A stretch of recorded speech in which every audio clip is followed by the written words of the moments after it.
So, Secret of the Mimic. There's a lot in this game, to say the least. Just creating a basic timeline alone left me with something nearly half as big as the entire rest of the franchise's timeline. That's like 33% of the whole thing. And so before I make videos about the deeper lore, I feel it would be best to share my timeline with you all so that you can see the framework I'll be working with. Our timeline begins in 1965 with the creation of Murray's costume Manor. Technically it could have been earlier than this, but 1965 is the earliest year we see in the game, so let's just go with that.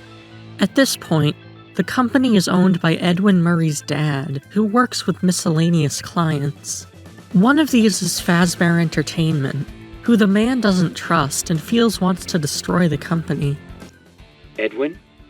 Never forget, they're behind it. Don't trust them. Never tell them. They want to destroy you. Dad was right. It's most likely the two companies work together on Fazbear's singing show, since the place has a demo record, but it could have been something else. Sometime in the mid to late 1960s, Edwin Murray is working for his dad, and he meets Fiona, a new employee. And over time, they fall in love. Eventually, Edwin's dad dies, and Edwin becomes in charge of the company. Fiona encourages Edwin to use this new position to start selling his own inventions. I can't run a company. I'm not ready.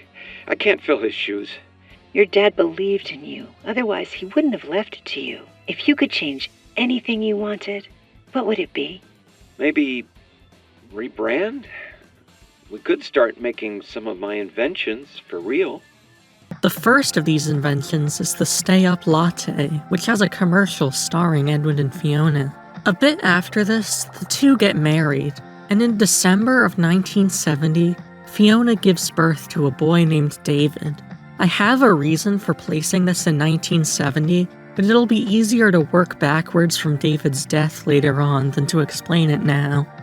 Sometime shortly after David is born, so probably in early 1971, Edwin invents Murray's magic coat rack, as we can see from an ad featuring David as a baby. Also in 1971, Fiona works with a company called Chica's Restaurants to make costumes for Chica's Party World. Given the name of the company, it's likely a chain, and it should be noted that at this point in time, the place is not owned by Fazbear Entertainment. They'll gain the rights to Chica later on. If we compare the earnings graph in the Chica room to the one of MCM, we can see that it was likely opened in the middle of the year. Next, in December 1971, we get to see David's first birthday party, and we learn that this is when Roxy was first created. She doesn't have a name or personality yet, though. She's just a puppet made for David. Sometime in 1972, Edwin creates the Cleanovac. This is likely a little bit before David's second birthday, since he looks older than a baby in the ad, but it had already been invented by the next birthday tape. This is the one! Bigger than the Cleanovac! And speaking of that, the next thing in the timeline is David's second birthday in December 1972. This time, we see Edwin being a jerk, and that's about it. We're gonna be coming up to Fiona's death soon, but before that, I want to list some things that have no given time frame except for them being before she died. 1. Fiona advises Edwin to make water-friendly springlock suits. 2. Edwin makes said suits and tells Fiona they're almost ready to be sent to Fazbear's family diner. 3. Fiona creates the rest of the puppets seen in the pirate show. 4. Edwin is contracted by Fazbear Entertainment to make animatronics for their new restaurant project, and Fiona provides some character designs. The look of these new animatronics is Fiona's design, and they're great! Now, we finally get to the infamous Fall Fest fire, the one that takes Fiona's life.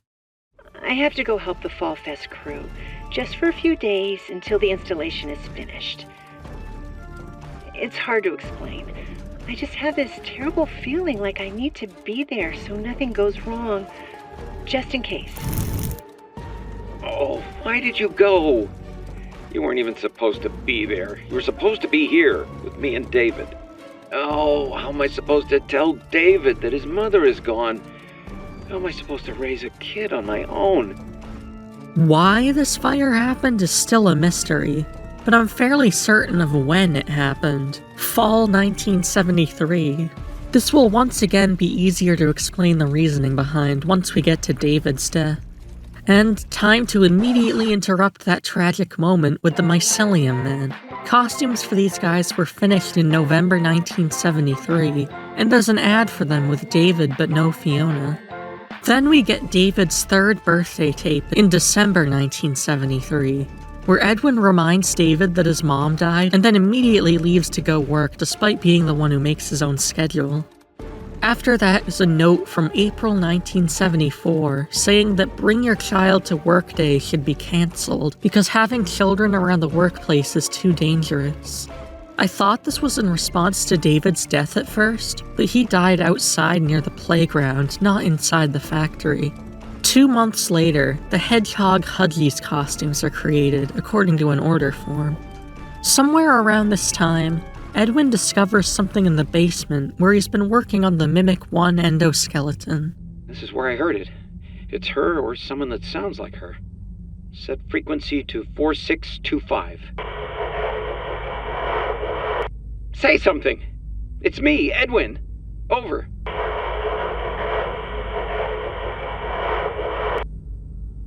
That's good, honey, but losing the party.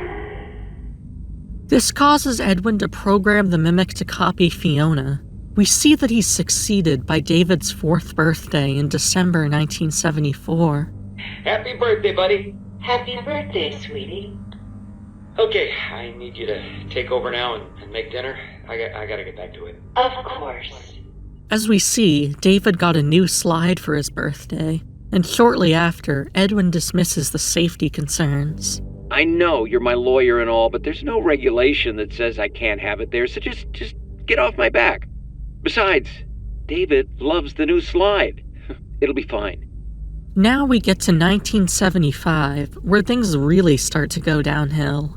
MCM's earnings crash, as well as Chica's restaurants.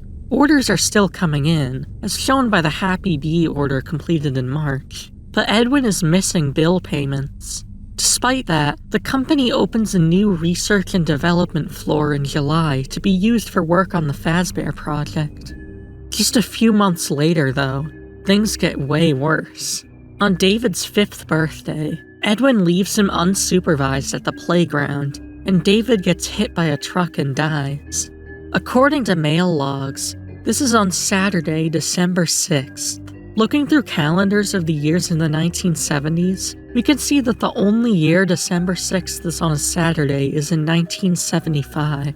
That's why I placed David's 5th birthday in 1975, and thus why I placed Fiona's death in 1973 and David's birth in 1970. And now Edwin gets to his lowest point. William and Henry keep toying with him, asking for changes at the last minute when they know he can't afford to make them.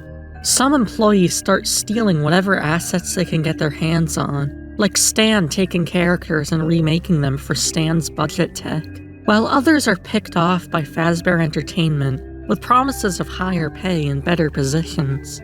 And M1 keeps insisting that Edwin forget about his work and create M2 as a replacement for David. And then when Edwin finally gives in to M1's demands, Fazbear Entertainment finds out about M2 and wants it for themselves. And also the Sleepy Moon stuff happens sometime in this time frame, but I have no idea what's going on there yet, so I'll save that topic for a different video. We know from order forms that Edwin is able to juggle all this for 2 years. One order was filled in March 1976, one in January 1977, and one in April 1977. But the last straw is when M2 copies David's voice. Edwin snaps, beating up M2 with all of his strength and severely damaging its body. Stop. You're not him. You're not! Stop sounding like him!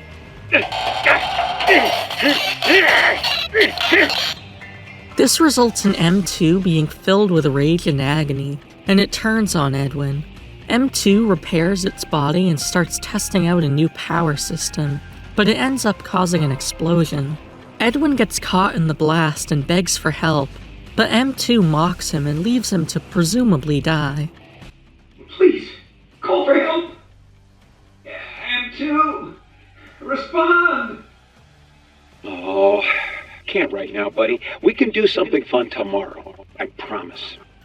Ask your mom if she's not busy. M2, help! M1 doesn't know about this event, so she thinks Edwin abandoned her and M2. Her messages to Edwin aren't going through because she doesn't have a data diver with the required permissions. However, she sees that Fazbear Entertainment keeps sending employees to try to get the Mimic blueprints, which requires updating their data divers with executive permissions. They all fail though, because M2 catches and kills them. Then, finally, when our player character Arnold comes along in September 1979, M1 decides to take advantage of the situation. She pretends to be the guy who sent him there, and gives him tips to help him survive, hoping he'll be dumb enough to give her the data diver once it's fully upgraded. And, well, what happens from there depends on which route you take in the game, and you don't need me to tell you what happens in them, since you can just play them yourselves and see if you haven't already. And there we have it, the full Secret of the Mimic timeline, spanning 14 years. Now with that out of the way, I can start getting into the more specific mysteries of the game, like Fredbear's singing show, the Fall Fest fire, Tiger, Sleepy Moon, Tales from the Pizzaplex, and so on. I have a feeling I'll be making a ton of videos on this game, so subscribe if you want to see those. Or, well, they'll probably end up in your recommendation feed anyway. But I like seeing the subscriber count go up.